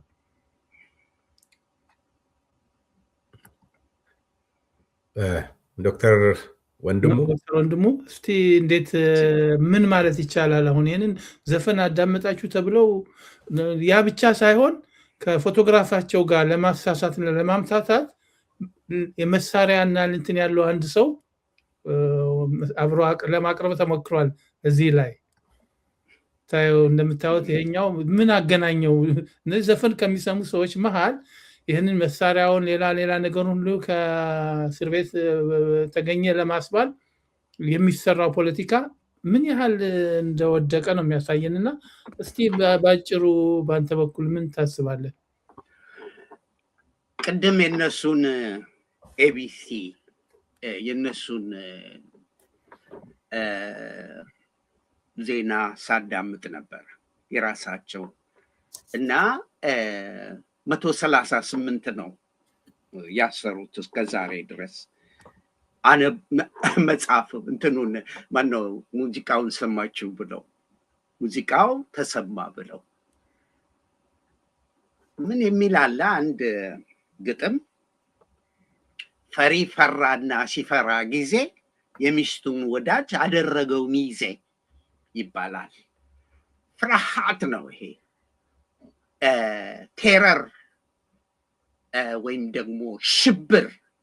እነዚህ ሽብር እንትኑን ለማደናቀፍ ምርጫውን ምኑን ለማደናቀፍ ሲሉ ታሰሩ ይላል። ሽብርተኛማ እነዚህ አይደሉም። ሙዚቃ ስለሰሙ ሽብርተኞች አይደሉም። እነዚህ ሙዚቃውን ሰሙት። ሙዚቃውን እነዚህ ብቻ አይደሉም። ኢትዮጵያ ከዳር እስከ ዳር እየሰማው ነው። ያንን ሁሉ ማሰር ትችላላችሁ ወይ? ሽብር እየለቀቃችሁ ነው። እናንተ ግን አይቀርላችሁ፣ በእውነቱ አይቀርላችሁ። ፈርታችኋል። ሙዚቃ እንደዚህ ካርበደበዳችሁ እናንተ እኮ ሙትቻዎች ናችሁ። ሙታችኋል ማለት ነው። እውነቱን ለመናገር እንዲህ ስትሆኑ የቴዲን ዘፈን ማስታወቂያ እየተናገራችሁ ነው። ትዝ ይለኛል ደርግ የበዓሉ ግርማን ኦሮማይ የሚል መጽሐፍ ሰብስቦ ከያለበት እንዳይነበብ ሰበሰበ እና ወዲያው ኦሮማይን ይዞ የሚገኝ ሁሉ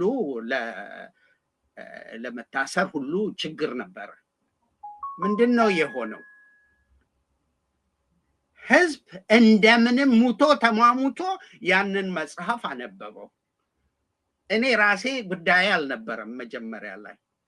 ተከለከለ ሲባል ግን የገባሁበት ገብቼ አንድ ኮፒ አግኝቼ በአንድ ሌሊት ጨርሼ ለባለቤቱ መለስኩት።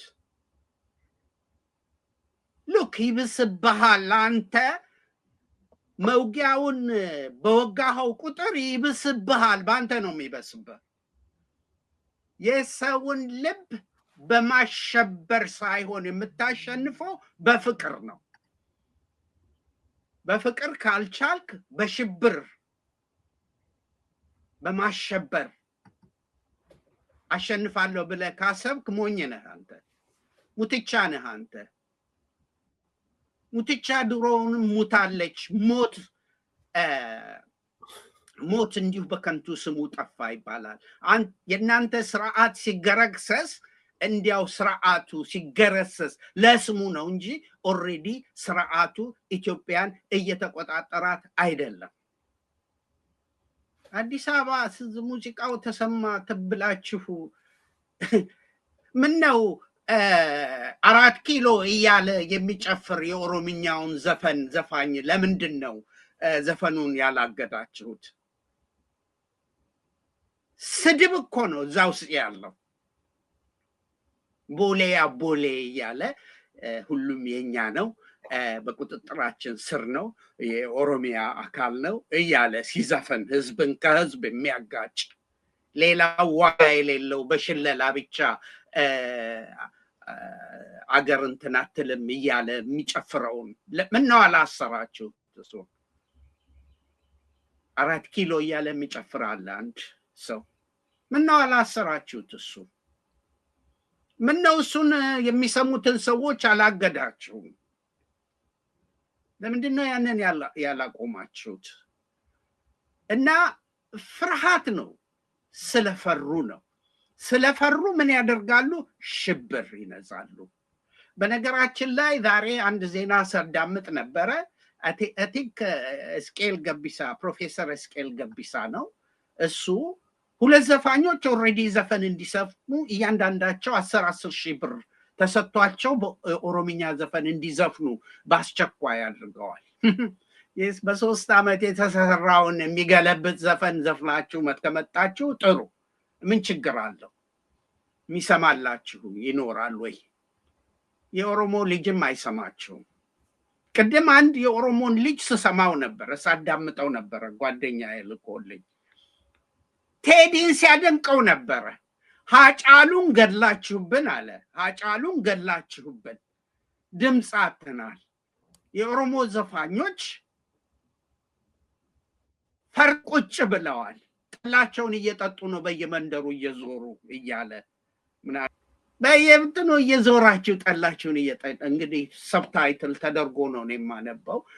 እኛ በሰማም አንዳንዱን ፍሉዌንት አይደለሁም፣ ግን በአማርኛ እየተተረጎመ እያየሁ ነበር እና እያመሳከርኩትም ነበር ማቃትን ያህል። ይኸው ምርር ብሎት ነው ያ የኦሮሞ ልጅ የሚናገረው፣ ምርር ብሎት አጫሉን ገደላችሁት። አሁን የቀረን በሀጫሉ ቦታ የቀረን ለኛ ብሶት የሚናገር ቴዲ አፍሮ ነው። ቴዲ አፍሮ ለዘላለም ይኖር ነው ያለው። ወጣት ነው። የአዲስ አበባን ህዝብ እንደዚህ እየሰበሰብክ ወጣቱን የምታስር አሸባሪ አንተ ነህ። መሳሪያ ቀናባብሮ እንትን ብሎ መሳሪያ ዝም ብሎ አውጥቶ ቅንብር እንትን ሁሉ ፊልም ሁሉ እየተሰራ ነው የሚል ዜና ደርሶናል፣ መረጃ ደርሶናል። ለመሆኑ ኢንሳን ምን አገባው እዚህ ውስጥ? ኢንሳ ምንድን ነው ስራው? ይሄ ኢንተለጀንስ እኮ በአብዛኛው ስራው መሆን የነበረበት በአብዛኛው ነው የምላችሁ አገርን መጠበቅ ነው። አገርን ከባዳ ወራሪ ማዳን ነው። ኢንሳ ግን ስራው ምንድን ነው? ለብልጽግና ደህንነት መጠበቂያ ነው። ፖሊሱ የት ሄደ? ለዚያ ምነው ፖሊሱን አላመናችሁትም? ይሄን ያህል ክትትል አድርገን ይቅርታ በ48 ደቂቃ ውስጥ ነው ክትትል ያደረከው? ክትትል አድርገን ደርሰንበት 138 ሰው አስረናል። እንዲሁ ምን አለ ላለመገመት ይሄንን ባታደርጉ ነው የምለው እኔ። እስር ቤታችሁማ ተጨናንቋል በሰው። እስር ቤቱ የአዲስ አበባ ወጣት እያፈሳችሁ በየጉረኖው እየከተታችሁት ነው። እና ላይቀርላችሁ ለምን ትፍጨረጨራላችሁ? እናንተ በ8 ዓመት ይሄን ያህል ብሶት ካመጣችሁ፣ በ8 ዓመት እኮ ነው፣ 8 ዓመት ሞላችሁ። ብሶት የህዝቡ ብሶት ከበዛ፣ የኑሮ ውድነት ሰማይ ከጠቀሰ፣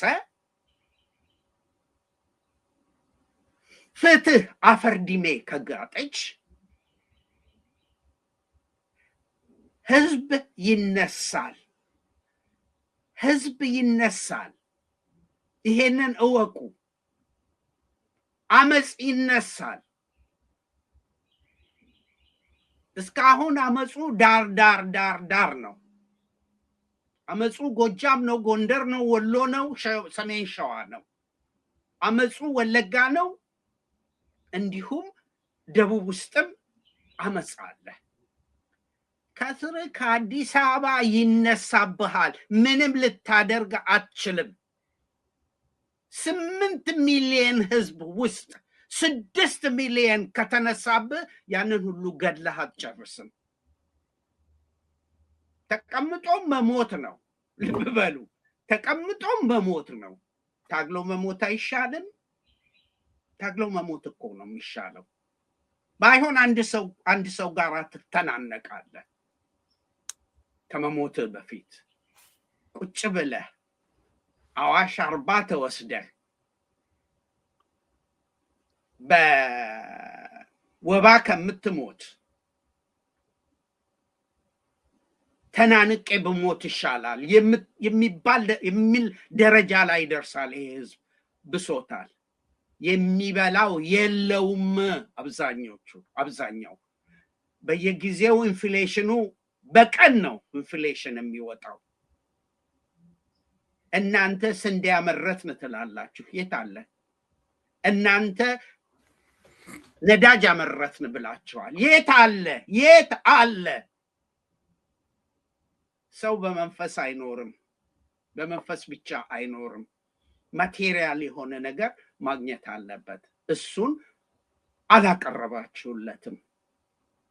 እናንተ በጠመንጃችሁ ተማምናችኋል። የኢትዮጵያ ህዝብ ግን በእግዚአብሔር ትልቅ እምነት አለው። እግዚአብሔርን ከያዘ ግን ይፈነግላቸዋል ብዬ ነው የምገምተው። አመሰግናለሁ አለሙ። በጣም አመሰግናለሁ ዶክተር ወንድሙ። እዚህ ጋር ያለኝ የመጨረሻ እንትን አለኝ መልእክት ወደ ዶክተር መንግስቱ ከመሄዴ በፊት ምንድነው፣ ሆስፒታል ተኝቼ በኦክሲጅን እየተነፈስኩ ያዳመጥኩት ታሪካዊ ሙዚቃ አምላኪ ሆይ የኔና የሀገሬን መዳኛ አቅርብልን። ሌላው ቃል የለኝም። ሙሉ ዘፈኑን በልቅሶ ነው የጨረስኩት። የአዲስ አበባ ልጅ የተሰራ ግፍ ታሪክ ነው። ለመጨረሻው ይህ ሙዚቃ በዚህ ወቅት እንደ ሀገር መኖር እስኪጠላን ተስፋ ቆርጠን እንዲሁ እየኖርን ላለን መላ ኢትዮጵያውያን የህመም ማስታወሻ ሆኖናል። እናመሰግናለን ይላል። እንግዲህ ይህን ዶክተር መንግስቱ በአንተ በኩል እንግዲህ በእስረኞቹን ጉዳይ በተነጋገርነው ጋር አያይዘህ እስቲ አንተን የበኩልን አስተያየት ስጠን። ዶክተር ወንድሙ በጥልቅ ነው የሄደበት። በጣም አመሰግናለሁ። የፍርሃት ቆፈን ነው። እርድ ይባላል። ሰው ሲንቀጠቀጥ መቆጣጠር ሲያቅተው እጁን ሰውነቱን ከቁጥጥር ውጭ ሲሆን ይሄ ፍርሃት በአብይ አህመድ እና በተከታዮቹ መካከል አሁን እየተንጸባረቀ ያለበት ሁኔታ ነው። ከዚህ በፊትም ሆኗል።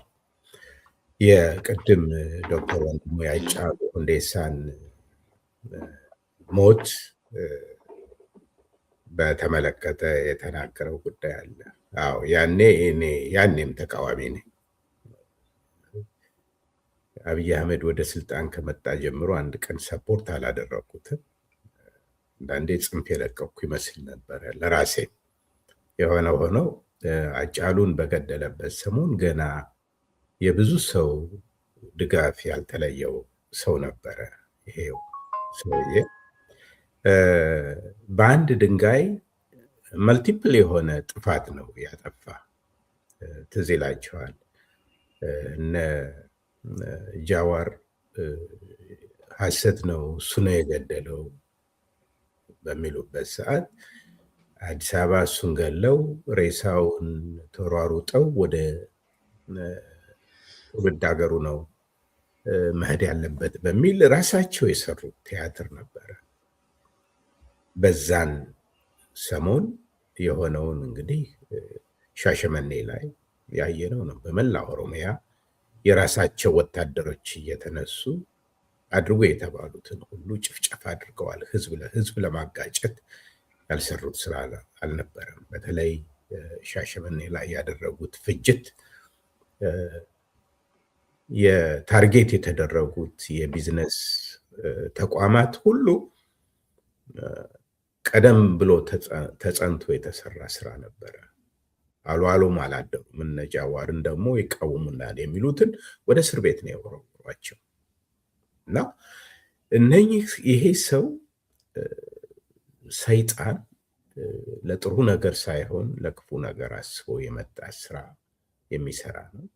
ያኔም ትዝ ይላችኋል፣ በህዝብ ተመርጠናል፣ 100 ሺዎችን እንጨርሳለን።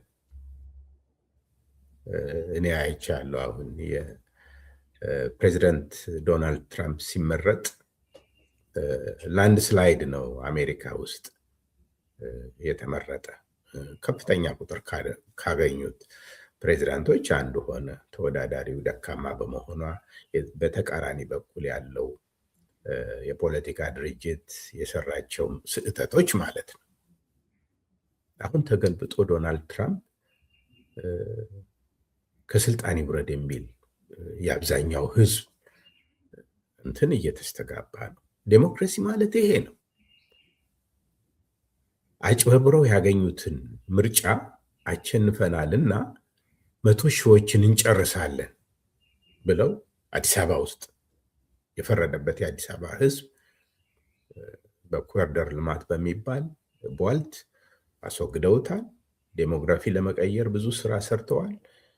ጄኖሳይድ ነው ያካሄዱ አዲስ አበባ ውስጥ፣ ምንም ጥያቄ የለውም። ቅድም የተናገረው ነው ዶክተር ወንድሙ። እናቶች ሆምለስ ሆነዋል። በአንድ ቀን ቤት የነበራቸው ሰዎች ቤት አልባ ሆነዋል። እንዲህ አይነት ጄኖሳይድ ነው የተካሄደ። ያም ሆኖ ደግሞ 100 ሺዎችን እንጨርሳለን፣ ከቀይ ሽብሮ የከፋ ስራ እንሰራለን የሚል ዛቻ ነው ያደረገ። አልተደረገም ማለት አይደለም። እና አሁንም ደግሞ በሰሞኑ ወጦ እኔ በጣም የሚያሳዝነኝ ነገር የሚያጨበጭቡት አጨብጫቢዎች ናቸው። ሰይጣን በቁሙ ስለ ፍጅት ሲሰብክ አድናቆት ሰጠው የሚያጨበጭቡት ሰይጣኖችን በጣም ይገርማሉ። አንድ ከያኒ የተቀኘውን ቅኝት ጉቶዎችን ከፊታችን እየነቀልን እንገሰግሳለን አለ። ይሄ ሰውዬ ዓለም ያደነቀውን ነገር ይሄንን የቴዲ አፍሮ ስራን ዓለምን ባይፈራ ልክ እንዳጫሉ ሁንዴሳ ትናንትና አድርጎት ነበር ማለት ነው። አይታወቅም። እና የፍርሃቱ ቆፈን ከልክ ያለፈ ስለሆነ እነኚህን ልጆች ቢያስር የሚያስገርም አይደለም። የታሰሩ ልጆች ደግሞ እሱ እንደሚለው የኦሮሞ ጠል አይደሉም። ብዙ የኦሮሞ ልጆች እንዳሉ ስማቸውም ያሳያል። ይሄ መንግስት ዘረኞች ሁልጊዜ ህዝብ ሪፕሬዘንት እናደርጋለን ነው የሚሉት። የቲፒኤልኤፍ ማለት ትግራይ ናት፣ ትግራይ ማለት የትግራይ ህዝብ ማለት ቲፒኤልኤፍ ነው ባሉበት ጊዜ ተቃውመን ሐሰት ህዝብ በአንድ ድርጅት አይሆንም፣ አይወከልም፣ ወይም አንድ ድርጅት አይሆንም ብለናል። እውነትም ነበረ። ዛሬ የትግራይ ህዝብ ያለበትን ሁኔታ አይተናል። ቲፒኤልኤፍ እያደረገች የነበረችውን ስህተት አይተናል። አይ ሆፕ ያንን በንስሐ ራሳቸውን ለውጠው ለኢትዮጵያ ልዕልና፣ ለህዝብ ልዕልና ቢቆሙ ከዛ ሁሉ መከራቸው ይጸዳሉ ብዬ ገምታለሁ። ተመሳሳይ አብይ አህመድ ለኦሮሞ ህዝብ የቆመ አይደለም። በግልጽ እየታየ ያለ የኦሮሞ ህዝብ ደግሞ በአብዛኛው ይሄን መንግስት የሚቃወም ስለሆነ እኔ የምጠይቀው ሁሉም ተመሳሳይ አቋም ያለው በመሆኑ ወጊድ ሊለው ይገባል። ልክ ዶክተር ወንድሙ እንዳለው ህዝብ ተነስቶ ማስወገድ ይገባል። እንዲህ አይነትን አገርን የሚያፈርስ ህዝብ ከህዝብ የሚያጋጭ ፍጅት የሚያካሂድ በታሪኳ ኢትዮጵያ እንዲህ አይነት ዘመን ገጥሟት አያውቅም ቢባል ሐሰት አይደለም። ግማሽ ኢትዮጵያ በጦርነት ላይ በልቂት ላይ ነው። መሃሉ ደግሞ በረሃብና በችግር ላይ ነው። ይሄንን መከራ ማስወገድ ያለበት ደግሞ ህዝቡ ነው። ይሄን ነው ጥሪ የማቀርብ። አመሰግናለሁ። በጣም አመሰግናለሁ። እንግዲህ ወደ ማጠቃለያው እየሄድን ነው። ሳይጠቀስ እንዳያልፍና እናንተም አሁን በነበረው አስተያየታችሁ ላይ ጠቀስ አድርጋችሁታል። በዛ ዙሪያ ወደ ማጠቃለያው እንድንሄድ ነው። ምንድነው እዚህ ላይ ነው አሁን ላሰማችሁ የፈለኩት። በተለይ ከዚህ በፊት በብልጽግና ውስጥ የስራ አስኪያጅ ኮሚቴ አባል በመሆን ሲያገለግል የነበረ ከዛ ወጥቶ ትልቅ አስተዋጽኦ በማድረግ ላይ የሚገኝ ዶክተር ሚልኬሳ በሰጠ አስተያየት ሰጥቶበታል። ይኸው ምንድነው አጫሉ ከመገደሉ በፊት በኮድ መልክ በሚመስል ንግግር አድርገዋል። ስለዚህ አሁንም በቴዲ አፍሮ አልበም ማግስት በወጣ ማግስት ደግሞ እንደዚሁ በኮዳዊ የሆነ ንግግር አድርጓልና ምናልባትም የቴዲ ህይወት በመንግስት አደጋ ውስጥ የገባ ነው ብዬ ጠርጥሬያለሁ እና የሚያስፈልገውን ጥበቃና ህዝቡም ይሄን ነገር እንዲያውቀው በሚል ጥሩ አስተያየት ያዘጋጀው ነበር። ያንን በመቀበል እኛም እስቲ አንደኛው የመጀመሪያ ከአጫሉ ከመገደሉ በፊት በሸገር ዳቦ ማምረቻ ምርቃት ስበብ ያደረጋትን ያችን የምትመለከተው ንግግር እናዳምጥ። ያለኝን ተስፋ ከወዲሁ እየገለጽኩ አዲስ አበባን እንለውጣለን፣ ሁሉም ክልሎች እንለውጣለን። ኢትዮጵያ ያላት አቅም ከኢትዮጵያ በላይ ነው። ጎረቤት ሀገሮችን አስተሳሰብ እንለውጣለን። አፍሪካን ከልመና እናወጣለን። ይህ ህልምና ራዕይ ማቆም ማስተናከል የሚችል ኃይል የለም። ግለሰቦች ይወድቃሉ፣ ግለሰቦች ይነሳሉ። ኢትዮጵያ ግን ትበለጽጋለች። ድህነት የሰለቻት ሀገር ስለሆነች ለመበልጸግ ያላትን ፍላጎት ለማቆም የሚጮሁ ድምፆች እንጂ የሚያቆሙ ኃይሎች አይኖሩም። ይህ እንዲሆን መሰብሰብ፣ መደመር፣ ወደፊት መመልከት፣ የምንፈልገውን ነገር ሙያ በልብ ማሳካት ያስፈልጋል። በሁሉም ነገር መፎከርና መጮህ አያስፈልግም። በሁሉም ነገር አድርጎ ማሳየት ነው የሚያስፈልገው። እንግዲህ ይሄ ነው እንትን ያደረገው። ይሄን ባደረገ በሳምንት ውስጥ ነው አጫሉ ተገደለ የተባለው። እንግዲህ በሌላ አንፃር እንደገና አሁን አልበሙ ከወጣ በኋላ ደግሞ ጠቅላይ ሚኒስትሩ እንደዚሁ ስበብ ይፈልጋሉ ጊዜ በዚህ ሰዓት ደግሞ የንፋስ ማመንጫ ኃይል ይመረቃል በሚል ስበብ ሄዶ የተናገረው ንግግር አለ። ምርነው የብልጽግና ጉዞ በየትኛውም አይነት ጩኸት እንዳይናወጥ በደም መሰረት ያቆምነው ስለሆነ በብዙ ውጣ ውረድ፣ በብዙ ስቃይ፣ በብዙ ችግር ያለፈ ስለሆነ አሁን ማንሽ እዚህ ከተከልናቸው ፋርሞች የአንዱን ያክል ንፋስ የማያንቀሳቅሱ አጀንዳዎች የሚያውኩን ሰዎች አይደለንም። የምናደርገውን እናውቃለን። ይሄ ነው የተለመደ ተጨፈኑ ላሞኛችሁ ሰበካው ነው የሚያመዝነው። እንግዲህ ይሄ ነው አሁን ብዙዎች ስጋት ይሄ ነው። ይሄ ሰው በለመደው መንገዱን እናውቀዋለን ብለዋል። ቴዲ አፍሮ ህልውና አደጋ ላይ ነው ብለው የሚያምኑ አሉ። በሚዲያም እያወጡት ነው እና እንዴት ነው የእናንተ አስተያየት ዶክተር መንግስቱ? ሱሳይድ ነው የሚሆነው ይህን ቢያደርግ። ደንቆሮ ስለሆነ ሊሞክር ይችላል፣ ሊያደርግ ይችላል። ቴዲ አፍሮ አይ ቲንክ የኢትዮጵያ ህዝብ ጀግና ነው። ጀግንነቱ ደግሞ ከእውቀትና ከእምነት ጋር ነው። ያንን ደግሞ በተደጋጋሚ ያየነው ፕሩቭ ያደረገ ታላቅ ሰው ነው። ከኢትዮጵያ አልፎ በአፍሪካ በዓለም ደረጃ ዝናን ያተረፈ ከያኒ ነው። ከቴዲ አፍሮ ጋር የሚያያዝ የሚገናኝ ነገር በወንጀል የሚቆጠር ነገር የለም። በህዝብ በዓለምም በአገርም ውስጥ ስለ ኢትዮጵያ ህዝብ፣ ስለ ኢትዮጵያ አንድነት፣ ስለ ኢትዮጵያ ክብር መዋረድ ነው። ከተቸም ትችቱ ያ ነው። ያንን ደግሞ ሚሊዮኖች የሚቀበሉት ነው። ከሀገራችን አልፎ ዓለምም የተቀበለው ስለሆነ ይሄ ደንቆሮ ያው ደካሞች በመግደል ነው። ትዝ ይለኛል መንግስቱ ኃይለማርያም አንድ ሰው እስቲቀር ድረስ ነው በሚል የምታገለው አያሌ አንድ ትውልድ ነው ወጣቶችን የጨረሰ። ይሄም ብልጽግና የኢትዮጵያ ብልጽግና እያየነ ያለን ከድጥ ወደ ማጥ እየሄደች ያለች ሀገር ናት። ረሃብ የተንሰራፋባት፣ ሰላም የጠፋባት፣ ህዝብ ተስፋ የቆረጠባት ሀገር ነው። በአብይ አህመድ በአብይ አህመድ ዘመነ መንግስት ያየ ነው እና እሱ ግን ብልጽግና ነው ይላል። ጦርነት እያየን ብልጽግና፣ ሚሊዮኖችን ፍጅት እያየን ብልጽግና ሐሰት።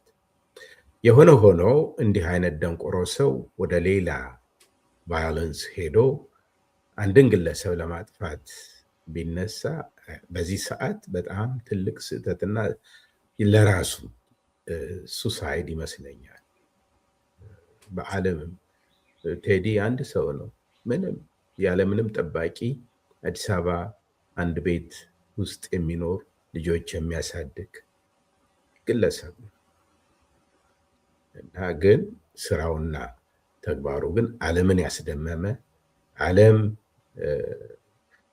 ትንፋሽ ውስጥ ያጥረው ድረስ የሚያዳምጠው ሰው ስለሆነ ይሄ ሰው ወደ ሌላ ቢዞር ለራሱ ሱሳይድ ራስን የማጥፋት ስራ ነው ይመስለኛል።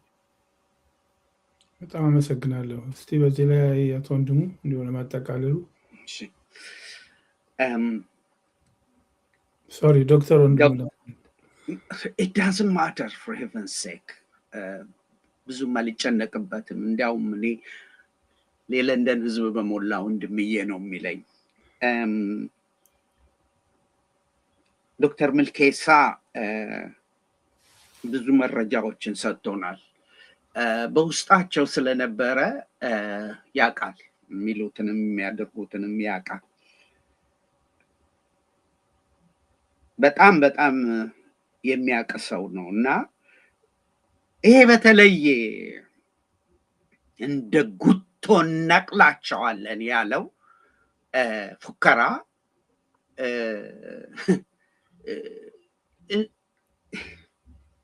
ቅድም እንደነገርኳችሁ ነው።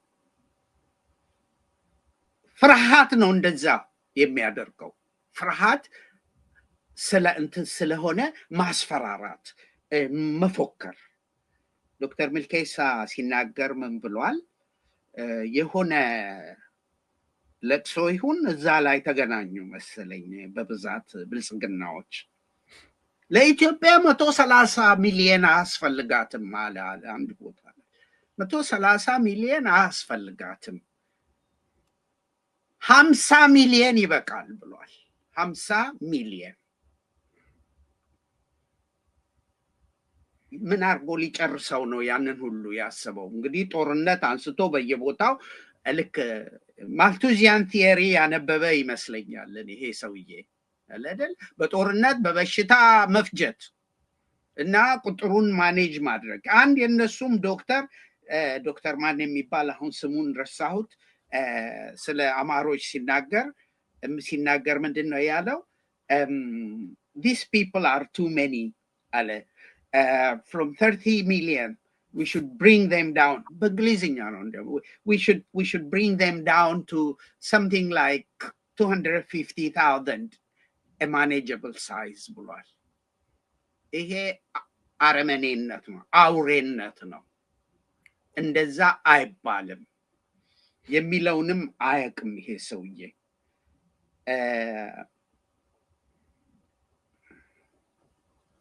እርግጥ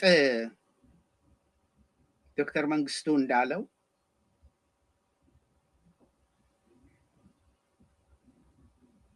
ቴዲ አንድ ሰው ነው። ቴዲ አንድ ሰው ነው። መሳሪያ የለውም፣ ምንም የለውም። ሰላማዊ ሰው ነው። ያለችው መሳሪያ የኪነ ጥበብ ሰው ነው። አባቱ ሙዚቀኛ የነበረ ሙዚቃ የሚጫወት ዘፈን የሚደርስ እና አስተዋዋቂ ያስተዋውቃል ወጥቶ በጣም አይቼዋለሁ እኔ ሲያስተዋውቅ። እናቱም እንደዚሁ የኪነት ሰው ነበረች ራዬ። እሷም እዛው ምድር ጦር ምንድነው ፖሊስ ሰራዊት ውስጥ የኪነት ሰው ነበረች። እዛ እነሱ አባል ነበረች እና በኪነት ውስጥ ነው ያደገው። ያሳደጉት እነ ጥላሁን ገሰሰ ናቸው። በነገራችን ላይ ከነ ቤተሰቡ የሚያውቁት አይታችሁ ከሆነ ጥላሁን ገሰሰ ሰንደቅ ዓላማውን አስይዞታል። በዊልቸር ላይ ሆኖ ጥላሁን ገሰሰ ሰንደቅ ዓላማህን ያዝ ይቻትልህ ቃል ግባልኝ ብሎ ቃል አስገብቷት ነው የሞተው።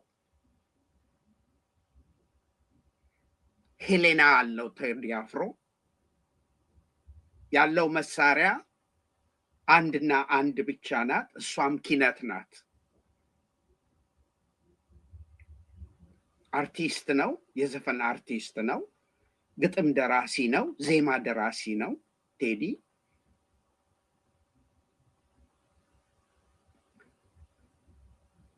እሱን ከነካችሁት አንድ ቴዲ ገድላችሁ 100 ቴዲ ነው የሚነሳው። የኢትዮጵያ እናት ማህፀን አልደረቀም። እስካሁን ድንቅ ድንቅ የሆኑ ልጆች እየወለደች እየሰጠችን ነው። ለእኔ ቅድም እንደነገርኳችሁ ቴዲ የቤተሰቤ አባል ነው። የልጆች አባት ነው። ዶክተር መንግስቱ እንዳለው 4 ልጆች፣ 2 ሴቶችና 2 ወንዶች አሉት። ባለቤቱም የኪነት ሰው ናት፣ አምለሰት ሙጬ። እሷም የኪነት ሰው ናት። ፊልም ሁሉ ድራማ ሁሉ የምትሰራ ናት። ቤቱ የኪነት ነው። መሳሪያ ያልያዘን ሰው ሂደ ከገደልክ ልክ ሃጫሉን እንደገደልከው ማለት ነው።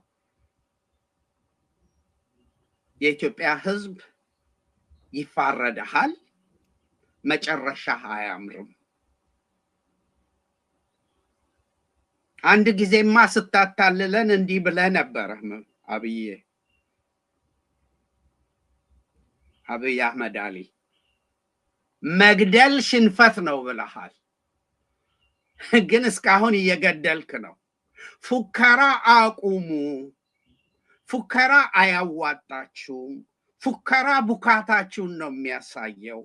በ2 ሳምንት እንጨርሰዋለን ብላችሁ አማራ ዘላችሁ ገብታችሁ 3ኛ ዓመታችሁን ይይዛችኋል። አንድ አማራን እንኳን አልቻላችሁትም። የገደላችሁትን ገላችሁ እንደ ከብት እየተነዳ እየገባ ነው የእናንተ ወታደር። ምናልባት ከ130 ሚሊዮን ወደ 50 ሚሊዮን አወርደዋለሁ ያልከው አማራና ኦሮሚያ አካባቢ ገብቶ የሚያልቀውን ወታደርህን ሊሆን ይችላል። ስንት ወታደር ትግራይ እንዳለቀ አናቅም። ብትተው ይሻላል። የኔ ጥሪ አንድና አንድ ነው። የኦሮሞ ሕዝብ ተነስ፣ መብትህን ከወንድሞች ጋር አስከብር። የአማራ ሕዝብ ተነስ በሞላ። ሆዳደሮች፣ አማሮች ሆዳደሮች፣ በኋላ እንዳይቆጫችሁ ተነሱ፣ ከወንድሞቻችሁ ጎን ተሰለፉ። የደቡብ ወንድሞቻችን ዝም ብላችሁ አትዩ። ምን ብሏል ቴዲ? ዝምታ ለበጓም አልበጃት፣ 12 ሆና 1 ነበር ፈጃት ብሏችኋል። እንዳይፈጃችሁ ተነስታችሁ መብታችሁን አስከብሩ በማለት እዚሁ ላይ አቆማለሁ። እንግዲህ ሌላ ተጨማሪ አስተያየት ከሌለ በዚሁ ላይ የዛሬው ውይይታችንን እንቋጫለን። በእውነቱ እጅግ ታሪካዊ የሆነ ውይይት ነበር ያደረጋችሁት። ለወደፊትም እንደዚሁ በተመሳሳይ ሁኔታ እንቀጥላለን። ላደረጋችሁልኝ ትብብር በጣም አመሰግናለሁ። ከዶክተር መንግስቱ ጋር እስካቀረብከኝ ድረስ ቀንም ጥራኝ፣ ማታም ጥራኝ፣ ጠዋትም ጥራኝ አለው። በጣም አመሰግናለሁ ወንድምዬ። የኢትዮ ጥያቄ ፕሮግራም ተከታታዮች በእውነቱ ባለው የተለመደ ትንተናቸውን ከወቅቱ ሁኔታ ጋር ማገናዘብ በተለይ በአሁኑ ሰዓት በሀገራችን ላይ ትልቅ አወያይና አነጋጋሪ በሆነ ጉዳይ ላይ የሰጡትን ተመክሮ ሁላችንም አይተናል። እንግዲህ በእናንተ በኩል ሰብስክራይብ ያላደረጋችሁ ሰብስክራይብ በማድረግ መልእክቱ ብዙ ቦታ እንዲዳረስ ሼር በማድረግ የበኩላችሁን ተባበሩን። በሌላ ፕሮግራም እስከምንገናኝ ደህና ሁኑ። ደህና ሁኑ። ደህና ሁኑ።